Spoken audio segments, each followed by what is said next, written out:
माध्यम से मैं ये बताना चाहता हूँ कि बाबा साहब महामानव थे। एक सदी में एक ऐसा पुरुष कभी कभी बिरले ही जन्म लेता है, क्योंकि उस पुरुष ने अपने सदी में कह दिया था जो जो बात कही थी भारत के लिए वो बात अभी सत्य हो रही है। बाबा साहब बिल्कुल राष्ट्रभक्त थे, राष्ट्रवादी थे और राष्ट्र के लिए प्रथम चिंतन कोई पुरुष था महामानव तो बाबा साहब अम्बेडकर थे। क्योंकि बाबा साहब अम्बेडकर ने जो जो स्त्रियां हैं, जो औरतें हैं, महिलाएं हैं, उनके लिए जो पूरे भारत के 50% आबादी है, महिलाओं और SC ST और दलितों पर पूरा जो हमारे साथ अत्याचार होता था वो की भावना महिलाओं के साथ होती थी।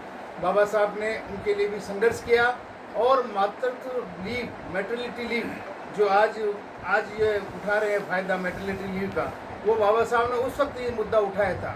बाबा साहब ने महिलाओं को संपत्ति का अधिकार दिलाया था। बाबा साहब ने महिलाओं को मान सम्मान पढ़ाई लिखाई के लिए उनको प्रेरित किया था। तो कौन कहता है बाबा साहब दलितों के थे? कोई नहीं है। सभी समाज के लिए बाबा साहब ने बराबर आवाज़ उठाई है। बाबा साहब ने श्रमिकों के लिए, आपको पता होगा श्रमिक 12 घंटे के लिए नौकरी करते थे, बाबा साहब ने श्रमिकों के लिए 8 घंटे का संघर्ष करके 8 घंटे की नौकरी के लिए उन्होंने ये करवाया, जो अभी तक चलता आ रहा है। बाबा साहब ने किसानों के लिए काम किया। बाबा साहब ने बहुत सारी चीज़ें इकोनॉमिक्स में काम किया। जो पंचवर्षीय योजना है वो बाबा साहब की योजना है, बाबा साहब की वजह से हुई है। तो साथियों, बाबा साहब ने धारा 370 जो अभी हटी है, बाबा साहब ने उस वक्त विरोध किया था जम्मू कश्मीर के अंदर, और एक विशेष 370 देके उनको एक अलग से दर्जा दिया था।